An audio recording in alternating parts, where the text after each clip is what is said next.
Retrouvez Bismart sur la REF avec Diosiassi, leader européen du conseil et du courtage d'assurance dédié aux entreprises.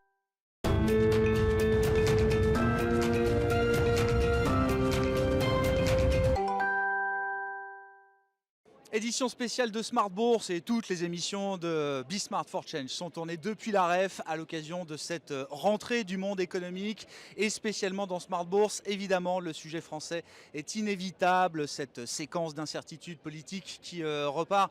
Quel est le coût à payer en termes de croissance depuis un an que la France expérimente cette incertitude politique? Nous en parlerons dans quelques instants avec Denis Ferrand, le directeur général de Rexecode. Sur le plan de la macroéconomie, nous reviendrons également sur les nouveaux enjeux du commerce mondial avec ce nouveau régime tarifaire imposé par l'administration Trump qui refaçonne sans doute les échanges mondiaux. Et c'est Anna Boata qui sera avec nous depuis le studio de Bismart for Change à la REF, la directrice de la recherche d'Allianz Trade. Et enfin, nous terminerons bien sûr avec l'investissement. Nous sommes dans Smart Bourse et la place des investisseurs particuliers aujourd'hui dans le monde de l'investissement en France, une place nouvelle. Et nous en parlerons avec le président de Place des investisseurs, Marc Lefebvre, qui sera également un des invités de cette édition spéciale de Smart Bourse sur Bismart for Change.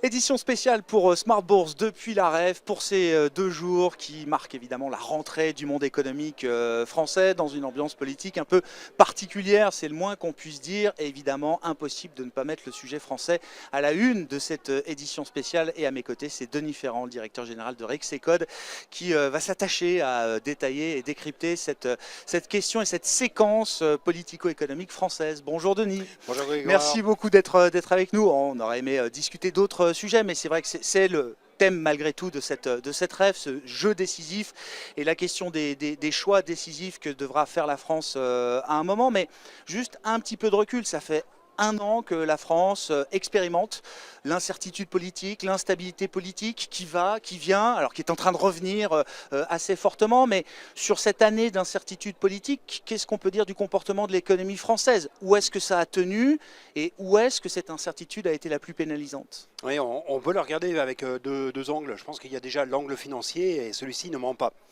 Quand vous prenez le comportement boursier en France depuis la dissolution, vous faites démarrer un graphique à la veille de la dissolution et vous regardez le comportement en France par rapport aux autres Européens.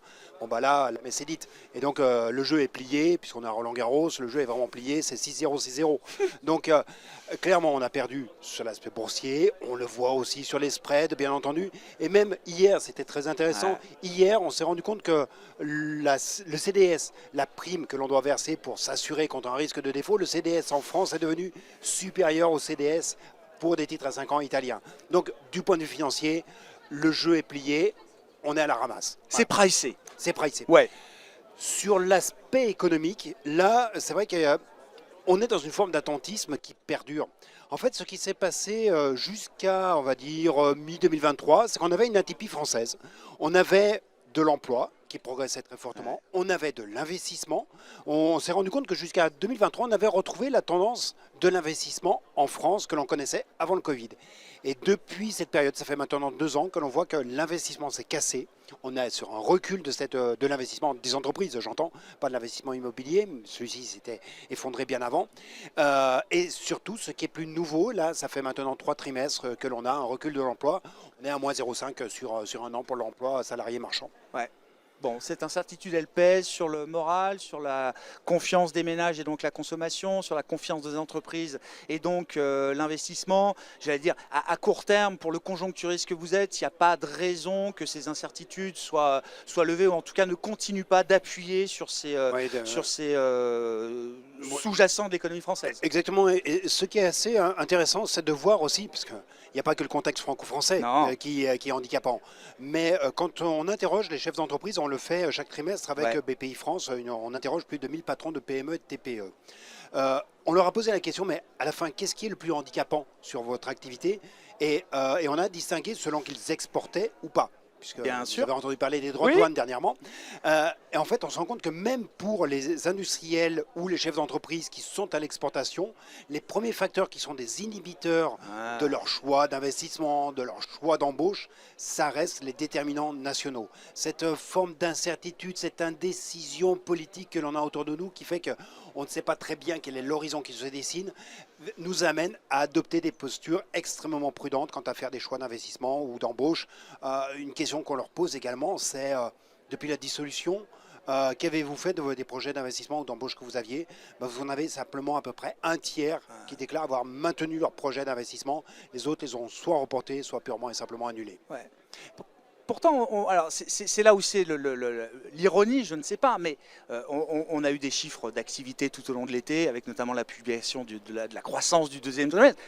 La France arrive à sortir encore 0,3% de croissance au T2, Denis. Alors, qu'est-ce qu'il y a derrière ce chiffre et qu'est-ce qui explique quand même aussi cette résilience? Est-ce que le monde économique s'acclimate à cette incertitude politique? Je sais qu'un pays comme l'Italie, alors je n'ai pas repris les chiffres, mais a vécu des dizaines de gouvernements post-Seconde Guerre mondiale. Bon, je ne dis pas que le pays est un modèle aujourd'hui en Europe, mais l'activité économique s'est acclimatée aussi à cette incertitude. Oui, tout à fait, mais c'est peut-être parce que c'est quelque chose qui est un petit peu plus nouveau chez nous Ouais. par rapport à ce que cela ne pouvait Ça être reste le cas nouveau. en Italie. Ouais. Ça reste un phénomène nouveau. Et puis, vous avez cité le PIB, mais regardez la production industrielle aussi, qui a connu un blip à la hausse extrêmement important en juin, associé à l'aéronautique. En fait, je pense qu'il faut aussi, on est dans un moment qui est très particulier, où il faut bien distinguer les secteurs les uns par rapport aux autres. Ouais. Vous en avez encore certains qui sont sur des cycles très longs, type l'aéronautique, et qui est plutôt le vent en poupe. Avec Vous encore en- le rattrapage des effets Covid, hein, c'est ce que j'ai Oui, compris oui, dans oui, ce oui, secteur. Hein. Le exactement. rattrapage n'est pas complètement terminé pour un secteur comme l'aéro. Et en revanche, vous avez à côté de ça des secteurs qui étaient quand même des points extrêmement forts, type la cosmétique, type Ouais. la beauté, qui se trouvent désormais attaqués à la fois par l'aspect des droits de douane et la baisse des importations américaines depuis la France, mais également par des nouvelles concurrences qui sont émergées, pas seulement chinoises, mais également sud-coréennes. Enfin, on voit qu'il y a des déterminants sectoriels qui commencent aussi à jouer. Au total, c'est vrai qu'il y a une forme de divorce entre le sentiment et les chiffres macro. Les chiffres macro sont encore bons. On va sortir en gros une croissance à 0,6 cette année. Sur l'année prochaine, ce sera peut-être à peu près dans ces eaux-là, au regard d'un potentiel de croissance de la France à 1%. Les chiffres macro sont encore bons, mais n'oublions pas quand même qu'ils reposent en grande partie sur deux éléments qui ne révèlent pas une dynamique forte. C'est un, des stocks. Deux, une baisse des importations. Et j'oublie le troisième élément, c'est que ce qui a fait la croissance aussi jusqu'il y a peu, c'était la progression de la dépense publique. Je veux bien qu'on parle aussi, Denis, de cette histoire de consolidation budgétaire. Donc, bon, tout est en suspens, la séquence politique va suivre son cours, on verra comment elle se termine. Mais juste comment mettre en perspective l'effort que la France devra faire ou doit faire aujourd'hui. Est-ce que l'objectif est atteignable ou est-ce qu'il est complètement hors de portée? De quel type d'ajustement est-ce qu'on parle? Est-ce que c'est un simple ajustement conjoncturel? Et est-ce qu'il y a un chemin économique pour mener cette consolidation budgétaire sur un horizon de temps peut-être de quelques années en préservant un régime de croissance, de la compétitivité, de la productivité? Est-ce que ce chemin économique, au moins, il existe, Denis? En fait, j'ai du mal à voir un chemin là où, en réalité, quand vous regardez, quand vous faites l'analyse des mécanismes et des leviers par lesquels on va faire de la consolidation budgétaire, 44 milliards d'euros qui est annoncé, donc ça va nous faire quelque chose comme 1,3 point de PIB, donc voilà, c'est pas une paille. C'est sérieux. Mais en revanche, quand vous regardez la manière dont ça se déploie, en grande partie, ça ressemble à de l'année blanche. C'est-à-dire que je ne revalorise pas les pensions, je ne change pas les barèmes de l'impôt sur le revenu. Il y a tout un ensemble de dispositifs. Au total, je n'interroge pas le fondamental, à savoir le périmètre d'intervention de l'État. J'entends. Donc, ce n'est pas véritablement une consolidation, c'est un pilotage comptable du budget. Et ça n'est pas, d'une certaine manière, un choix qui est véritablement assumé. Et puis, in fine, il faut quand même toujours se rappeler que, quand bien même il y aura un effort sur les dépenses, alors la répartition de ce qui avait été annoncé le 15 juillet par François Bayrou, sans savoir si ce sera caduc ou pas, hein, mais bon, mettons que ce soit cette orientation qui est force de loi, eh bien, c'est à peu près du 2 tiers, 1 tiers, 2 tiers sur la dépense, 1 tiers sur la fiscalité, C'est ça. et même quelquefois presque du 50-50.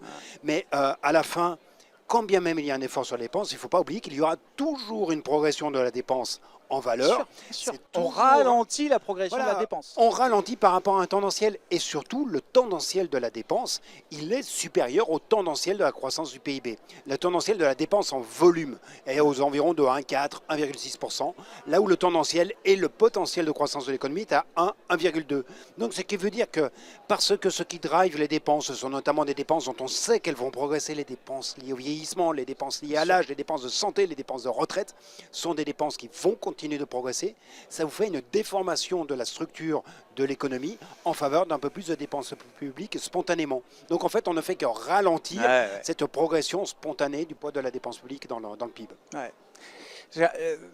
Est-ce que ce n'est pas le meilleur moment pour que la France soit confrontée à ces défis? C'est-à-dire quand je replace ça dans l'équipe européenne, dans la zone euro, je regarde et je reviens aux paramètres de marché que vous citiez tout à l'heure. Oui, il y a le spread franco-allemand, on peut regarder avec l'Espagne, avec l'Italie, avec la Grèce, avec ce qu'on veut. Mais au global, on a quand même un pack zone euro beaucoup plus soudé qu'il ne l'était il y a 15 ans maintenant. Et on a suivi, et vous avez vécu comme nous, la crise des dettes souveraines 2010-2012, Denis, où là, les écarts de taux montraient quand même un risque d'explosion de la zone euro. On n'est plus du tout dans ce moment-là. Est-ce que ce n'est pas une chance pour la France de se retrouver finalement la seule à devoir faire ces efforts qu'on attend depuis un moment et qui se feront quoi qu'il arrive? Oui, mais en fait, il y a deux choses. C'est vrai que ça me rappelle l'analogie que vous faites, ça me rappelle une terminologie qu'on avait utilisée pour décrire la situation qui était préalable à la crise financière de 2008-2009 et surtout la crise des finances publiques 2010-2011. Il y avait tellement peu d'écart de rémunération qu'on avait appelé ça l'époque de l'euro heureux. C'est ça. En fait, est-ce qu'on est en train de renouer avec cette dimension?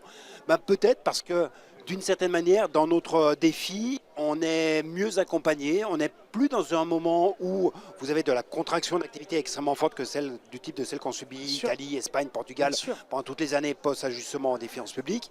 Vous n'êtes plus dans la situation où l'Allemagne recule, mais l'Allemagne a d'ores et déjà montré qu'elle a envie de prendre le taureau par les cornes. Redevenir une locomotive? Redevenir une locomotive, redevenir une économie puissante. Ça ne veut pas dire une économie puissante en Europe, ça ne veut pas dire une économie européenne puissante. Ce n'est pas tout à fait la même chose. Mais vous voyez les Allemands, ce qu'ils ont annoncé, des suramortissements sur les investissements accélérés, et dans 2 ans, ce sera suppléé par une baisse de l'IS, le plan d'infrastructure. Donc il y aura des effets qui seront bénéfiques pour la France. Mais cela ne doit pas nous exonérer. Ne comptons pas sur la redynamisation des autres pour sortir nous-mêmes d'une ornière dans laquelle on s'est mis tout seul. Est-ce que c'est un sujet pour la Banque Centrale Européenne? Le fait que ce soit la France, est-ce que ça, est-ce que ça va guider de plus en plus la fonction de réaction d'une banque centrale comme la Banque Centrale Européenne qui pilote 27 et demain 28 pays? Vous vous rappelez de la phrase de Lagarde à un moment et qui lui avait valu quand même quelques acrimonies, remarques acrimonies. À ses débuts. Le spread, j'en ai rien à cirer. On n'est pas là pour refermer les spreads. Voilà, on n'est pas là pour gérer les écarts de primes de risque entre pays. Exactement. Bon, vous voyez. Un peu quand même si à la fin de la journée, non? À la fin, il y avait un petit effet boomerang. Donc, oui, bien entendu, ça complique l'équation. Mais à partir du moment où l'équation européenne au global est satisfaite, il y a moins de problèmes. Et surtout, ce qui est important, que l'on oublie toujours de rappeler, c'est que la zone euro au global a une position créditrice nette. C'est une économie qui dégage de l'excédent. La France, on est quasiment à l'équilibre des comptes courants, donc on n'a pas de problème de financement extérieur en France, et encore moins à l'échelle de la zone euro qui a une capacité à prêter, une capacité à faire de la circulation des flux. Toute la question est désormais de nature politique et bien moins qu'économique. Bon, et on peut imaginer, dans un scénario d'escalade, espérons-le une fiction, qu'on ait à un moment un peu douloureux, frictionnel, y compris avec la Banque Centrale Européenne. On l'avait vu en 2011 avec l'Italie de Silvio Berlusconi, par exemple. Alors, avant le FMI, est-ce que c'est de cette manière-là qu'on peut envisager les choses? Une Banque Centrale Européenne qui viendrait aussi peut-être remettre un peu d'ordre en contrepartie d'une liquidité apportée à la France, d'une certaine manière. Oui, parce que je pense qu'aussi fondamentalement, quelque chose que l'on ne mesure pas assez en France, c'est la lassitude des Européens. Oui, mais c'est la France. En gros, voilà, il y a quand même une lassitude face à ce comportement où On voit bien les autres ont quand même sacrément bavé. Le Portugal Même si on en sait à premier quoi s'en chef. tenir, même si les Ouais. autres savent à quoi s'en tenir, c'est pas pour ça que ça devient plus supportable année Exactement. après année. Il y a vraiment cette lassitude vis-à-vis de notre comportement. Et puis, on est renvoyé à nos propres turpitudes. Donc, il y a un moment où il faut qu'on redonne de la crédibilité sur ce que l'on veut véritablement faire. Est-ce qu'on ne se met sur une trajectoire qui est crédible? Parce que n'oublions pas que quand même, c'est un petit événement qui intervient en 2025. C'est que quand vous prenez le taux d'intérêt apparent de la dette, en gros, la charge à la dette rapportée à l'encours de la dette de l'année précédente. On va avoir donc ce taux d'intérêt apparent qui prend en compte à la fois la dette passée, enfin les taux de la dette passée et les taux de la dette nouvelle. Ouais. Eh bien, il va être supérieur à la croissance du PIB en 2025. Ça va être la première fois depuis 10 ans qu'on va être dans cette situation. Et donc, on est en train de passer dans le moment extrêmement critique où la dette croît sous l'effet de son propre poids. Et donc, où on n'est plus dans cette période tout à fait bénie, où la croissance nominale, avec de l'inflation, avec un peu de croissance d'activité, était suffisante pour absorber les taux. Nous, on est en train de sortir de ça, et on connaît le taux marginal. Le taux d'intérêt apparent, il est à 2%. Le taux d'intérêt apparent. Mais le taux marginal, il est à 3,5. Toute nouvelle dette se paye à 3,50 sur du 10 ans désormais. Exactement, c'est bien gentil de dire que la dette ne se rembourse pas, qu'elle se roule, sauf qu'elle ne se roule pas du tout dans les mêmes conditions. Ce que je disais sur les réseaux sociaux, avant le test du 8 septembre, voire du 10 septembre, il y aura un vrai test le 4 septembre, le jeudi 4 septembre, avec une émission de dette long terme qui sera orchestrée, comme chaque fois, par l'agence France Trésor. Un mot pour finir, Denis, du contexte extérieur, avec ces compromis commerciaux qui ont été signés tout au long de l'été par l'administration Trump avec leurs partenaires. J'ai du mal à appeler ça des accords, mais il y a quand même l'idée d'un cessez-le-feu. Ursula von der Leyen, dans son plaidoyer récent, a estimé que, bon, peut-être que l'accord était perfectible, mais qu'au moins cet accord ait le mérite d'exister et permettait de soulager un peu de cette incertitude tarifaire pour nos entreprises. Est-ce que c'est comme ça qu'il faut le voir? Et est-ce que cet accord est absorbable? Les conséquences de cet accord sont-elles absorbables sur le plan macroéconomique? Je ne crois pas du tout au cessez-le-feu. Regardez d'ailleurs ce qui se passe sur la tech. Vous avez vu les déclarations incendiaires de Trump hier sur la tech américaine, à savoir que tout pays, toute organisation qui met en place des pratiques restreignant l'exercice de la tech américaine s'expose à une remontée des droits de douane. En réalité, on a montré plutôt notre faiblesse et donc on a plutôt prêté, on a pris une baffe sur la joue gauche et on tend en ce moment la joue droite. Et donc Trump a clairement dit... C'est une ligne de front qui s'éteint pour qu'une autre s'ouvre. Mais bien sûr, et en fait le cessez-le-feu est peut-être sur les mesures générales, mais en revanche, on a montré une forme de faiblesse en n'étant pas en capacité de véritablement négocier un accord donnant-donnant, et ce faisant, eh bien, Trump, comme les Chinois, ne respecte qu'une seule parole, c'est la parole forte. Et malheureusement, nous avons plutôt une parole faible et qui nous expose à ce que le cessez-le-feu ne soit que jamais qu'un cessez-le-feu et certainement pas un armistice. Merci beaucoup Denis. Denis Ferrand qui était avec nous à l'occasion de cette édition spéciale de Smart Bourse depuis la REF, le directeur général de Rexecode. Aussi un mot Denis, là en fin de semaine, donc c'est le front économique, c'est ça? Rexecode participe donc à un front économique. C'est quoi l'objectif de ce collectif, de cette initiative Denis? Le front économique, c'est une initiative qui est partie notamment de Patrick Martin qui a demandé à des économistes et à des chefs d'entreprise c'est bien que les deux mondes se parlent. Mais justement, de faire cette confluence de mondes qui ne se parlent pas forcément très bien. Quelles sont les mesures qu'ils envisagent être fondamentales pour se redonner un peu d'aspiration, pour se redonner un espace de croissance? Et donc, ça a été lancé il y a un an de cela. Cela s'est traduit par la formation de 7 groupes de travail sur des thèmes comment innover, comment travailler plus, quelle politique de transferts sociaux, quelle fiscalité, tout un ensemble de thèmes qui ont été balayés. Il en est ressorti un certain nombre de propositions. Et les premiers résultats arrivent alors? Les premiers résultats arrivent, ils seront présentés vendredi par le président du MEDEF dans les locaux d'une très belle institution qui s'appelle Rexecode. Merci beaucoup Denis Ferrand qui était avec nous à l'occasion de cette édition spéciale depuis la REF à Roland-Garros.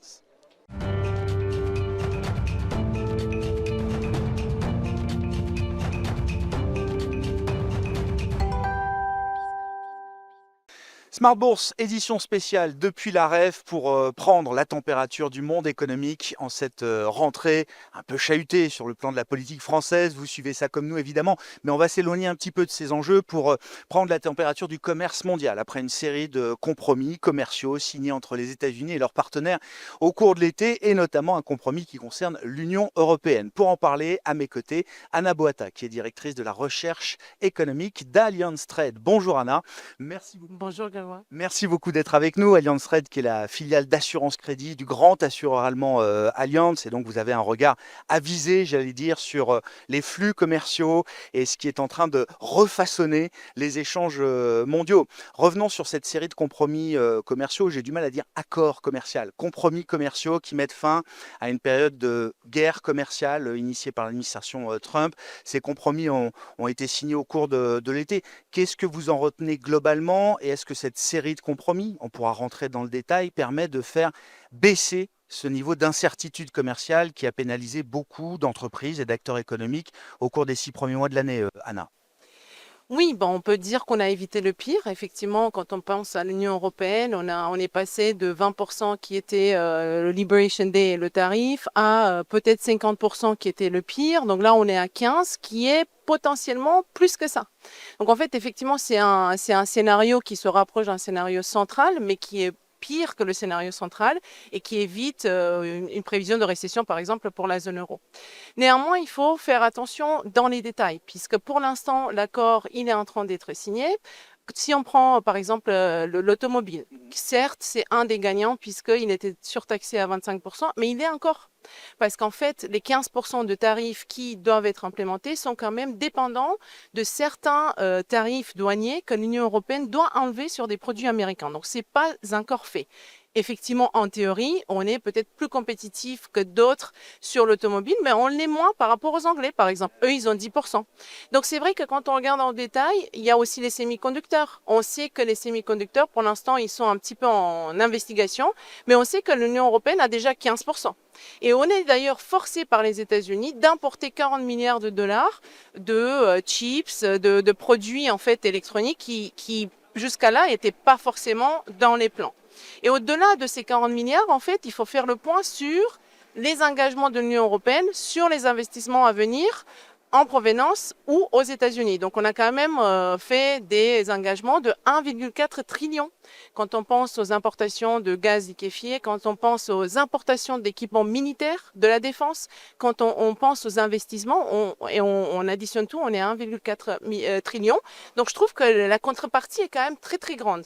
Certes, c'est d'ici 2028, donc reste à voir si tout ça se mettra en œuvre, mais je pense que c'est quand même un accord qui va nuire à la croissance européenne. Par rapport à l'antérieur, par rapport à l'existence, c'est forcément moins bien que ce qu'on avait auparavant. L'intérieur, juste avant l'accord, on était à 10%, mais avec des exceptions qui étaient en place. Par exemple, la pharma, qui aujourd'hui sera aussi taxée à 15%. Les semi-conducteurs, on était en fait en dessous de 9%. Mais avant l'administration Trump, on était à 1,5%. Donc effectivement, passer de 1,5 à 15 ou plus, parce qu'on sait que les règles peuvent changer. Si par exemple, les États-Unis décident d'appliquer des barrières douanières sur des pays avec lesquels on n'a pas un accord commercial, comme l'Union européenne, les fameuses Most Favored Nation tarifs, qui aujourd'hui peuvent atteindre 30%, 40%, le 15% se transforme en 30%. Donc, ce n'est pas encore le mot final de cet accord. Certes, pour le moment, on peut dire qu'on a plus de visibilité, mais ça renchérit forcément les coûts des produits européens qui sont importés aux États-Unis, en plus, effectivement, de cette appréciation de l'euro qui rend aussi les exportations moins compétitives. L'euro n'a pas permis d'absorber le choc. On va y revenir, mais sur la valeur juridique de ces accords et de ces engagements, et c'est une question qui se posera pour tous les compromis commerciaux qui ont été signés par l'administration Trump, j'imagine. Il y a quelque chose de solide derrière, ou quand vous dites que c'est engageant uniquement tant que l'administration Trump est en place aux États-Unis, Anna? Tout accord peut changer du jour au lendemain et on a vu quand même pendant l'administration Biden que ce que la première administration Trump a fait n'a pas forcément été d'effet. Donc ce sont peut-être des conditions du commerce mondial et du commerce Europe-États-Unis qui vont rester durables, mais certes, ces engagements d'investissement sont dépendants de l'administration Trump. Et en fait, il faut se rappeler que pendant le premier mandat, il y a beaucoup d'entreprises, par exemple, qui se sont engagées, comme cette fois-ci, à peu près 3 trillions d'engagements d'investissement aux États-Unis dans les années à venir. Et en fait, finalement, ils ne les ont pas fait. Ils ont fait à peu près un tiers. Il y a eu la pandémie, il y a eu d'autres choses qui ont fait qu'on peut justifier le fait de ne pas avoir investi. Mais aujourd'hui, par exemple, quand on regarde les tarifs sur la pharma européenne, en fait, c'est un levier pour obliger les entreprises européennes de la pharma d'investir plus aux États-Unis. Oui, c'est le couteau suisse des tarifs, hein. Ça sert à peu près à tout dans l'esprit et dans la philosophie de l'administration Trump aujourd'hui, hein. Oui, et un petit peu à tort dans le sens où il n'y a pas de vraie stratégie derrière. Aujourd'hui, l'Union européenne, c'est le premier marché à l'importation aux États-Unis. Certes, les dépendances critiques sont plus élevées par rapport à la Chine, mais en montant, ils importent le plus de l'Union européenne. Et aujourd'hui, il y a ce 15% un petit peu plafond pour l'instant, mais c'est un niveau quand même très élevé, auquel, encore une fois, il se rajoute l'appréciation de l'euro, qui depuis de l'année, c'est à peu près 10%. Donc, on peut parler effectivement de 25% de tarifs théoriques, pas effectifs, parce que les entreprises s'adaptent, on en parlera. Mais finalement, c'est pas parce que l'environnement change que l'entreprise elle-même ne s'adapte pas pour se protéger et protéger ses coûts. Sur le plan macroéconomique, vous le disiez, le choc est quand même significatif, mais ne va pas amener nos économies européennes en récession. Malgré l'appréciation de l'euro, plus les nouvelles barrières douanières, ça reste alors comment vous le voyez? Un choc de demande pour nos entreprises exportatrices, c'est comme ça qu'il faut le voir essentiellement, Anna, et ça reste un choc absorbable, y compris pour des secteurs qui sont peut-être les plus en ligne sur le front, sur cette question tarifaire? Je pense qu'en net, effectivement, c'est une perte qui est absorbable puisqu'elle est chiffrée aujourd'hui à un petit peu plus que 50 milliards, qui est à peu près 0,3 points de croissance pour l'Europe. Donc, c'est pas rien, mais c'est absorbable. Après, effectivement, l'appréciation de l'euro peut rajouter 0,2 points. Donc, on arrive à ce demi-point de croissance. Mais après, il faut aussi regarder l'environnement dans son ensemble. C'est vrai que c'est un choc de demande, mais en attendant, les États-Unis implémentent aussi des mesures budgétaires qui soutiennent certains secteurs.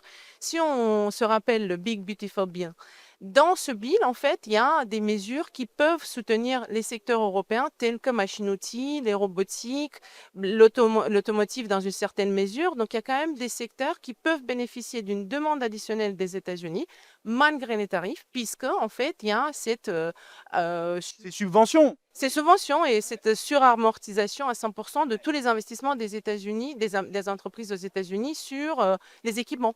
Donc, par exemple, ça peut être un secteur gagnant. Mais dans l'ensemble, effectivement, c'est une perte à l'exportation et ça peut ne pas être une perte sèche si on arrive à diversifier sur d'autres marchés. Qu'est-ce que ça veut dire ça, Anna? Et vous avez une granularité avec les données d'entreprise que vous accompagnez dans le monde de l'assurance crédit. Qu'est-ce que ça veut dire se diversifier? Enfin, quelles ont été les grandes stratégies déployées par les entreprises mondialisées pour essayer d'amortir au maximum et je dirais même peut-être essayer de contourner ces nouvelles barrières tarifaires sur le marché américain? Premièrement, rien que quand on pense au commerce intra-Europe. Pour annuler ces 50 milliards de pertes, on pourrait augmenter de moins de 1% les échanges intra-Europe. Donc déjà, Pour ça veut dire faire tomber des barrières intra-européennes. oui, parce qu'en fait, en Europe, on a des barrières non tarifaires qui sont liées à la bureaucratie. D'ailleurs, un point important de cet accord entre les États-Unis et l'Europe, au-delà des tarifs, ce sont ces barrières non tarifaires qui aujourd'hui sont estimées à 20% dans un tarif équivalent, comme on dit. Et on sait qu'il y a un engagement des deux côtés pour travailler, pour aligner un peu plus par exemple, tout ce qui est sanitaire, tout ce qui peut toucher les exportations d'agriculture. Donc, il y a quand même des choses qui vont être faites. Mais certes, en Europe, on a encore malgré l'Union européenne, on a encore des barrières non tarifaires. Donc ça, c'est une première forme de réponse. Possible. Possible. Après, effectivement, il y a les marchés émergents qui aujourd'hui se portent quand même mieux. Donc, on a aussi des marchés émergents qui peuvent baisser les taux, qui peuvent stimuler la demande domestique et qui peuvent en conséquence importer plus. Donc ça, effectivement, ça peut...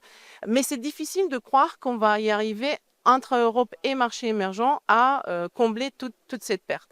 Et c'est pour ça que les entreprises, in fine, elles vont diversifier non seulement leur marché, elles vont essayer de diversifier les marchés à l'exportation, mais aussi les fournisseurs, puisque c'est quelque chose qu'ils ont déjà commencé à faire depuis 2017. Et en fait, pendant ces années, ils ont déjà diversifié les routes de commerce et on sait qu'il y avait un poids quand même très important des pays de l'Asie du Sud-Est ou de l'Inde. Bon, moins aujourd'hui parce que l'Inde elle est surtaxée à 50%, mais les pays de l'Asie du Sud-Est ont repris de terrain pour ce reroutage. Par exemple, nous, on regarde un petit peu chaque mois combien les entreprises américaines arrivent à faire du reroutage. Et on était à 30% en avril et mai. Aujourd'hui, en juin, juillet, on arrive à 60%. Donc, c'est pour ça qu'in fine, pour l'instant, les impacts sont limités, puisque ce n'est pas parce qu'on a un tarif théorique qui devrait être implémenté qu'il est en effet appliqué. Parce qu'il y a beaucoup d'entreprises qui, du coup, essaient de contourner ces tarifs. Et aussi, il ne faut pas oublier, c'est quand même lourd à la douane. Les procédures sont longues, l'application des tarifs sont quand même lourds. Et on sait que d'ailleurs l'administration Trump travaille pour améliorer ces systèmes à la douane. Rendre la situation un peu plus fluide de ce point de vue-là. Mais ce que vous décrivez, Anna, finalement, ça ne veut pas dire forcément moins de commerce, moins d'échanges, mais une manière différente et des routes commerciales différentes, c'est ça, hein? Oui, ce sont des routes commerciales qui commencent à se développer. Et en fait, on a regardé ce qu'on peut appeler les nouveaux champions des routes commerciales. Parce qu'en fait, in fine, il y a des pays émergents qui ont la main-d'œuvre, qui ont un coût de travail attractif, qui ont quand même une monnaie qui est relativement stable, voire qui se déprécie, donc qui donne de la compétitivité, qui ont aussi des accès sur des ports qui aujourd'hui se développent, puisqu'il y a de plus en plus d'investissements pour augmenter les capacités portuaires et qui ont une base manufacturière. Et alors on parle de qui? De ces nouveaux champions du commerce mondial? Du coup, l'Asie du Sud-Est, mais aussi les Émirats arabes unis, l'Arabie saoudite, en Europe, la Pologne, la Hongrie, la Roumanie. Donc, il y a quand même le Maroc, si on parle un petit peu de l'Afrique du Nord. Donc, il y a quand même une vingtaine de pays qui aujourd'hui se développent dans ce sens-là. Et en fait, si on suit et que les flux s'accélèrent, on peut même imaginer que dans 5 ans, ces pays vont absorber 25% du commerce mondial. Puisqu'en fait, on sait que les entreprises vont vouloir dérisquer. Elles ne vont pas rester les bras croisés et être exposées à la Chine. Elles vont diversifier. Elles ne vont pas forcément relocaliser parce qu'on connaît tous des problèmes de coût de travail, du coût de l'énergie. Mais ils vont diversifier et vont encourager le développement de ces nouvelles routes commerciales. Du point de vue américain et de l'économie américaine, quel est l'impact déjà, quels sont les impacts déjà visibles de cette nouvelle grille tarifaire et quels sont les impacts qu'on peut encore anticiper? Évidemment, dès que les tarifs ont été préannoncés, même durant la campagne de Donald Trump, tous les économistes nous ont alertés sur l'effet inflationniste des tarifs. L'effet inflationniste, le gros de l'effet inflationniste, c'est encore à venir. Il y a une forme de diffusion lente, j'appelle ça le poison lent des tarifs. Une diffusion peut-être beaucoup plus lente que ce qu'on imaginait à travers les chaînes de valeur, qui va prendre plus de temps. Est-ce que ça permet quand même d'atténuer à l'arrivée le choc inflationniste, Anna? Je pense qu'effectivement, on oublie souvent quand il y a un choc que les entreprises sont en première ligne. Donc, elles savent gérer des chocs. Elles ont parcouru quand même beaucoup d'épisodes de crise depuis la Covid. Et en fait, il y a eu beaucoup de préparatifs puisqu'on savait que les tarifs vont arriver. On n'imaginait pas en avril qu'ils vont être à 2 chiffres. On imaginait plutôt un niveau à 6%. Aujourd'hui, en moyenne, on devrait être à 16 ou 17. Donc, certes, on savait qu'il y aura quelque chose, donc on s'est préparé. Et donc, il y a eu ces importations de précaution aux États-Unis, qui d'ailleurs ont stimulé le commerce et les exportations européennes au premier trimestre, mais qui nous ont fait gagner à environ un trimestre. Aujourd'hui, quand on regarde les derniers chiffres d'importation aux États-Unis, ils ont commencé à importer moins que la consommation. Donc, ça veut dire qu'ils commencent déjà à piocher dans leurs réserves de ces stocks de précaution. Et c'est ce qui nous a fait gagner du temps. Je pense qu'on a encore du temps avant qu'ils doivent importer à des niveaux plus élevés tarifaires. Et on le voit d'ailleurs, puisqu'ils ne se sont pas dépêchés et ils se sont préparés en amont. Aujourd'hui, le tarif effectif calculé, il est à 9% et pas du tout à 16 ou 17. Donc, on a, comme tu dis, encore du temps avant de voir les tarifs augmenter. Et d'ailleurs, même le consommateur américain lui-même s'est préparé. Puisque quand on regarde un peu la consommation, on s'était dit, bon, il y aura peut-être un effet un petit peu accélération pour se préparer. Ils l'ont fait au mois d'avril. Maintenant, ça commence à se calmer. Et c'est pour ça que le premier impact, c'est effectivement une économie américaine qui ralentit. Donc, à la place d'augmenter à 2%, qui est un peu la croissance potentielle au-dessus, on est plutôt à 1,5%. Et certes, ce qui va venir à l'avenir, c'est surtout, ce qui est clé de mon point de vue, l'implémentation de ce stimulus budgétaire. Puisqu'il faut se rappeler 2022, il ne faut pas oublier 2022. Aujourd'hui, on dit que c'est un choc de prix qui est temporaire et ce n'est pas un choc inflationniste. Certes, mais si les entreprises vont de plus en plus commencer à faire passer ces hausses tarifaires et de prix entrant aux consommateurs, puisqu'ils se disent, de toute façon, il y a quelqu'un qui est l'État qui va compenser pour faire résister ce pouvoir d'achat, c'est là où on peut avoir un choc inflationniste. Et nous, on a une prévision qui va de qui atteint un pic de 3,4% en novembre et qui va rester aux alentours de 3 pour quelques mois avant de ralentir, puisque pour l'instant, en fait, il y a cet effet budgétaire qu'on a eu jusqu'à maintenant qui fausse la donnée finalement. Situation inconfortable, j'imagine, pour une banque centrale comme la Réserve fédérale américaine, avec en plus un degré de politisation ou une tentative de politisation assez agressive de la part de l'administration Trump. Ça veut dire quoi en termes de marge de manœuvre? Oui, on peut imaginer que la Banque centrale américaine ajuste le réglage de sa politique monétaire qui est encore jugée modérément restrictive, mais ça ne peut pas aller beaucoup plus loin, Anna? C'est effectivement la nouveauté de la rentrée, c'est ce discours de Powell qui dit qu'ils envisageraient peut-être de faire baisser les taux en septembre. Nous, on avait une baisse en décembre, puisqu'on attendait que le pic d'inflation soit derrière nous. Certes, ils sont un petit peu sous pression, mais je pense qu'au-delà de la pression politique, parce qu'ils veulent garder leur indépendance, et d'ailleurs c'est critique pour le dollar, pour la confiance, il y a effectivement cet aspect de marché de travail qui se détériore, mais à mon avis, pas si fort pour justifier une baisse des taux dès septembre. Donc ça, c'est un petit peu le dilemme. Parce que quand on regarde le choc de prix, on sait, on le dit, ils le disent que c'est à venir. Et le marché de travail, il est pour l'instant probablement pas encore au niveau où ça demande une baisse de taux. Et en plus, le choc inflationniste n'est pas seulement tarifaire, il est aussi dû à la pénurie de main-d'œuvre. On commence de plus en plus à le voir. Et ça... L'immigration s'est arrêtée là aux États-Unis. Oui, L'immigration, les flux se sont arrêtés quand même. se sont arrêtés et en plus il y a aussi un problème de stock puisque certains sont renvoyés. Donc clairement, on aura de plus en plus de données qui vont montrer qu'il y a plus de pression sur les salaires. Et donc dans ce contexte-là, oui, est-ce que ce sera une erreur de politique monétaire? Nous, on avait un taux terminal, comme on dit, terminal rate en fin 2026 de 3,5%. Donc je pense qu'il est encore probable. Comment on y arrive, c'est un petit peu la question.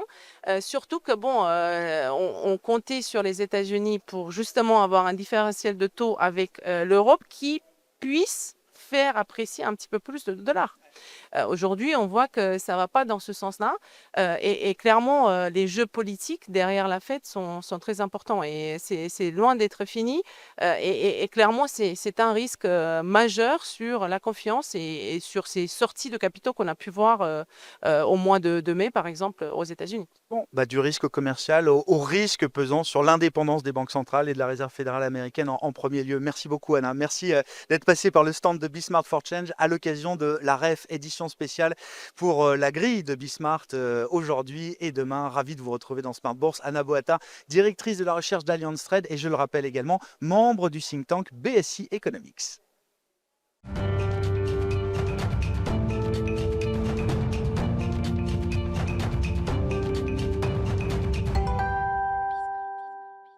Et on poursuit notre édition spéciale Smart Bourse depuis la REF et l'ensemble des émissions de l'antenne de Bismart for Change qui sont délocalisées pour ces 2 jours, pour ces rencontres des entreprises de France qui marquent le coup d'envoi de la rentrée du monde économique dans une ambiance politique française un peu particulière. Vous le suivez aussi bien que nous. On va parler d'investissement à présent et de la place des particuliers dans le monde de l'investissement en France avec à mes côtés Marc Lefebvre qui est le président de Place des investisseurs qui est également managing director de Scope, une agence de notation, même devrais-je dire l'agence de notation pan-européenne qui est en train de grandir de plus en plus ces dernières années. Bonjour Marc et bienvenue. Bonjour Grégoire. Oui, j'ai dit d'un mot ce qu'était Scope parce que le sujet qui nous rassemble avec vous aujourd'hui, c'est celui des investisseurs et vous êtes donc président de Place des investisseurs depuis 2 ans maintenant. Je fais juste un petit rapide retour en arrière. On appelait ça à l'époque la Fédération des investisseurs individuels et des clubs d'investissement, devenu sous votre présidence Place des investisseurs.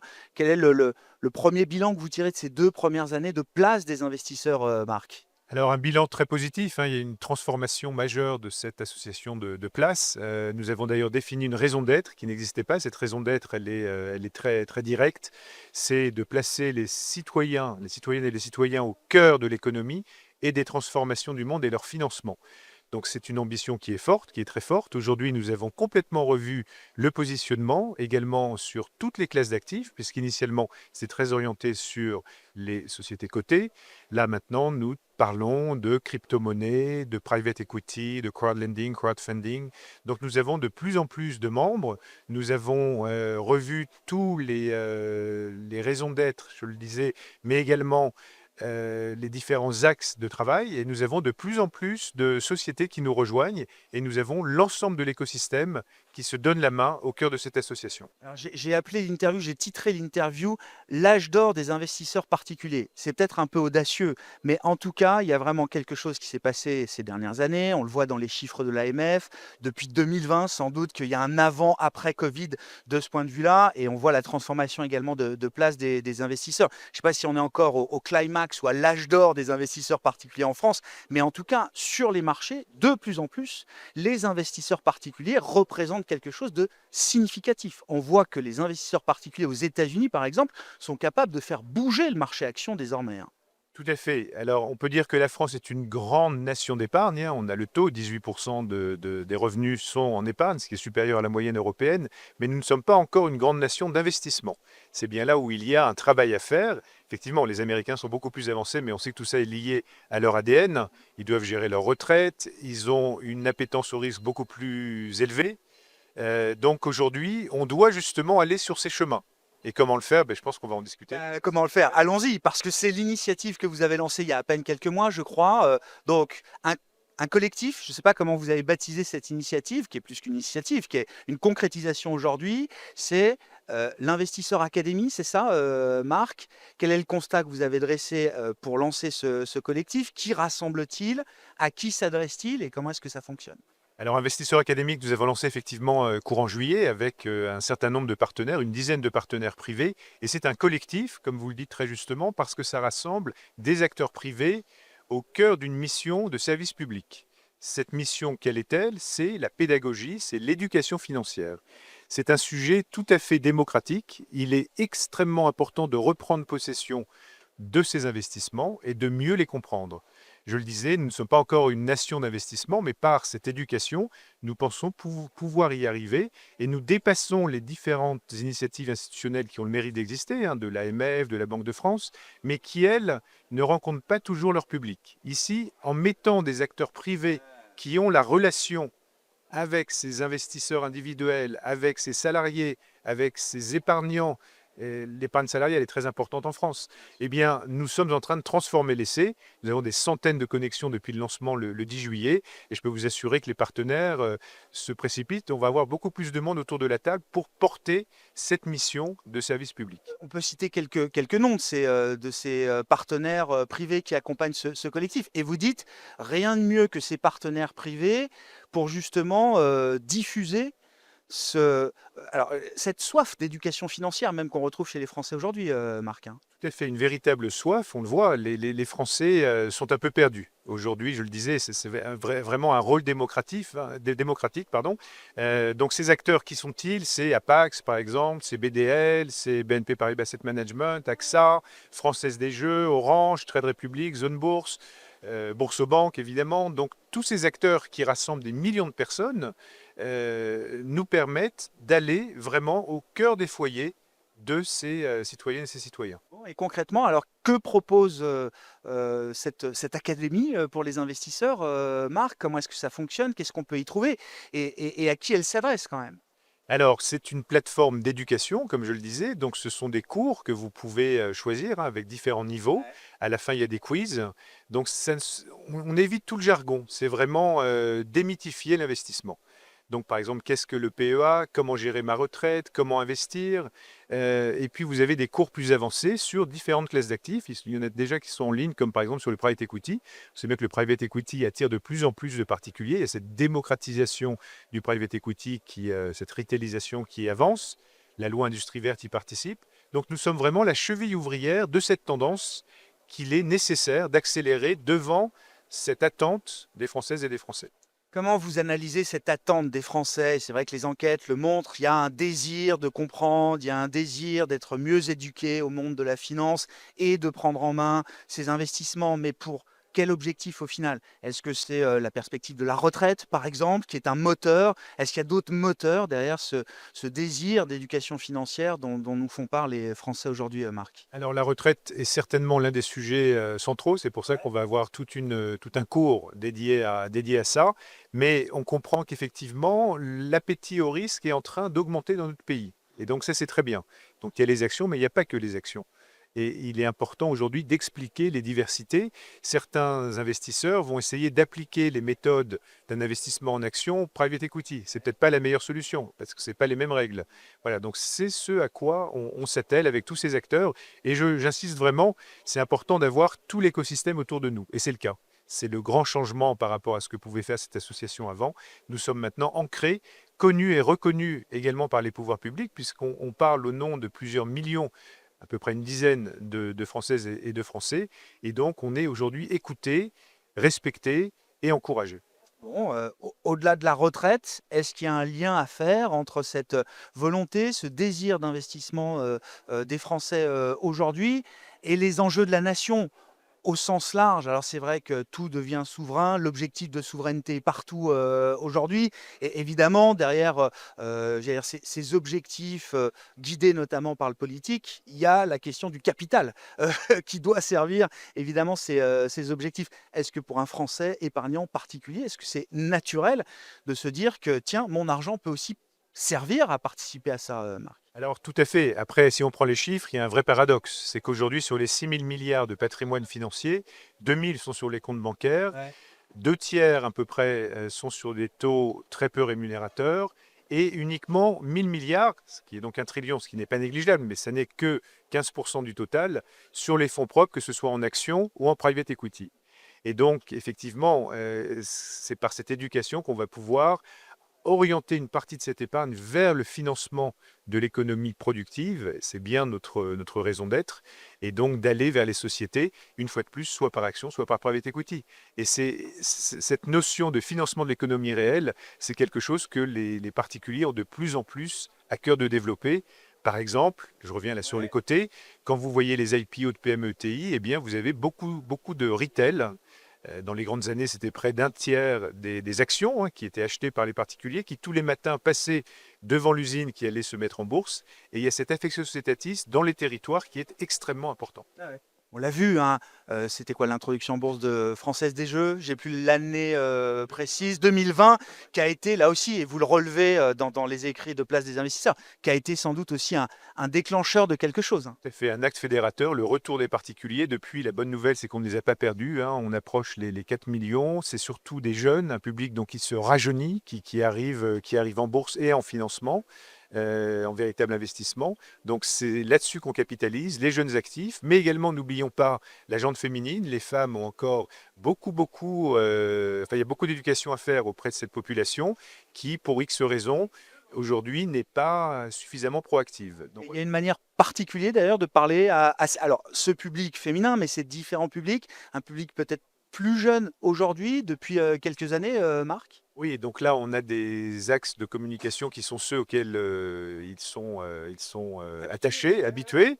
Donc tous les réseaux, et ça fonctionne plutôt bien. Et pour les femmes, on a lancé un très très grand travail avec d'ailleurs des fonds américains, ça arrive, et Better Finance, où là on forme le public féminin autour de cours dédiés, la physique, et je peux vous assurer que ça rencontre un très gros succès sur toutes les CSP, y compris les CSP++, où on voit que des gens diplômés, surdiplômés, 7, 8, 10 ans d'années, finalement sont un peu perdus, parce que ces sujets étaient, sans machisme aucun, mais plutôt gérés par leur mari.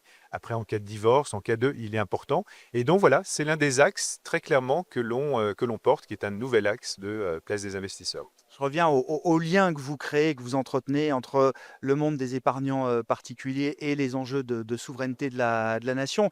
Oui, c'est un lien qui est si évident que ça.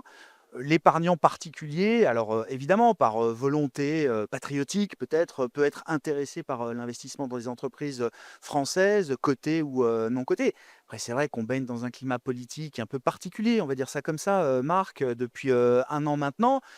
Et en tant qu'investisseur pragmatique, moi, j'en rencontre tous les jours des professionnels qui disent: «Bah, peut-être qu'il y a mieux à faire effectivement que d'aller investir, trop lourdement, en tout cas en France, aujourd'hui». Alors je c'est un peu la question qui fâche, mais c'est vrai que, ce lien, je veux bien le voir comme une évidence, mais c'est un lien, qui aussi dépend pas mal de l'ambiance politique dans laquelle on baigne, j'imagine. Alors, on entend beaucoup parler au cœur de la REF, de ces 2 journées, parce qu'effectivement, l'instabilité budgétaire, fiscale, politique peut effectivement aller à l'encontre de ce mouvement. Mais soyons francs, je vais vous prendre un exemple très concret. Ma fille qui a travaillé 2 mois cet été, qui était serveuse dans un café dans le golfe du Morbihan, m'a dit hier en revenant: «Papa, il faut que tu m'aides à investir. J'aimerais vraiment que ce petit pactole de quelques milliers d'euros se développe». Donc, les jeunes sont de plus en plus sensibles et c'est ça qui fera la différence. C'est-à-dire même l'instabilité politique peut finalement devenir un moteur pour accéder à une autonomie financière plus grande, d'une certaine manière. Exactement, et regardez ce qui se passe. Je crois qu'on avait parlé récemment des chiffres de l'AMF sur le développement des jeunes et de la bourse, particulièrement au travers des ETF, qui sont de très beaux produits, qui permettent de répliquer, on sait bien, un panier d'actions. Eh bien, les jeunes sont ravis d'investir 100, 150, 200. On voyait hier BlackRock qui nous disait que la moyenne c'est 170 par mois.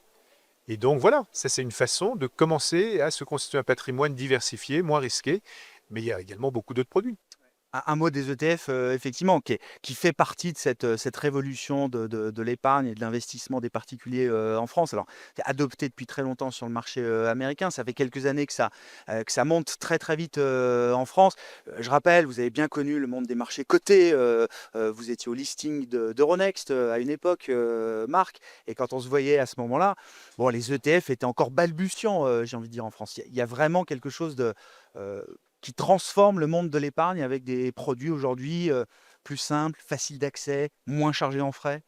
Exactement, c'est tous ces éléments qui en font le succès. Et soyons francs, si vous voulez investir sur le luxe, par exemple, sur Hermès ou sur LVMH, ça va être 2000 et quelques pour la première et plus de 1000 pour la deuxième. Donc là, c'est difficile quand vous êtes jeune. Donc là, l'avantage des ETF, c'est que c'est des réplications de paniers. Et vous pouvez investir, comme je le disais, pour quelques dizaines d'euros. Et c'est ça, il faut rendre le produit accessible. Aujourd'hui, c'est illisible, c'est également beaucoup trop technique. Donc c'est toute cette démythification, je dis bien démythification et pas démystification, qu'il faut apporter. On n'est pas dans le monde religieux, mais en tout cas, place des investisseurs avec son côté d'association de place, association 1901, à cette neutralité qui est vraiment appréciée de tous. Et si je reviens un instant sur Investisseur Academy, si on a réussi à rassembler les acteurs que je citais, qui sont tous concurrents, c'est justement par notre neutralité. Parce que tout le monde comprend qu'il est maintenant urgent de prendre en main ce sujet. Et qui mieux qu'une association indépendante et neutre? Je rappelle que Place des Seigneurs ne fera jamais de conseil d'investissement. On est là pour donner les clés et après chacun se débrouille. Mais en tout cas, on voit que ça marche et que de plus en plus d'investisseurs, de plus en plus d'épargnants deviennent investisseurs. Pour conclure, Marc, on est ici à la REF qui rassemble le monde économique, mais aussi le monde politique et j'allais dire le monde institutionnel, français. Qu'est-ce qu'une association et une initiative comme, Place des investisseurs avec l'Investisseur Academy? Qu'est-ce que vous pouvez attendre, de mieux, de plus, de différent de la part des pouvoirs publics, des autorités réglementaires, également, s'il y a un message à passer, Marc? Alors on est souvent à Bercy, pour être franc, puisqu'on est consulté. C'est là que ça se passe? C'est là que ça se passe. Donc quand on vient avec des incentives fiscaux, des demandes en tout cas, là on n'est pas toujours très bien reçu. Donc ça on l'a compris. Mais en revanche, ce qui serait bien, c'est d'avoir une vraie stabilité fiscale. Donc voyons ce que le gouvernement actuel ou le prochain fera, mais une stabilité c'est important parce que si on revient sur une instabilité comme on l'a connue pendant des années, c'est pas très encourageant. Donc ça c'est vraiment très important. Et donc voilà, je dirais que c'est le principal élément. Parce qu'un message qui est partagé par beaucoup, beaucoup de gens ici à l'occasion de ces 2 jours, Marc, hein. Et pour nous, il est extrêmement important que les Françaises et les Françaises reprennent main sur leur argent. Et c'est ça, tout ce rôle démocratique qu'on peut porter. Et croyez-moi, c'est pour ça qu'on est vraiment écouté par les instances de place. Merci beaucoup Marc. Marc Lefebvre qui était avec nous en tant que président de Place des investisseurs depuis, la REF et cette édition spéciale de Smart Bourse sur Be Smart for Change. Retrouvez Bismart sur la REF avec Diosiassi, leader européen du conseil et du courtage d'assurance dédié aux entreprises.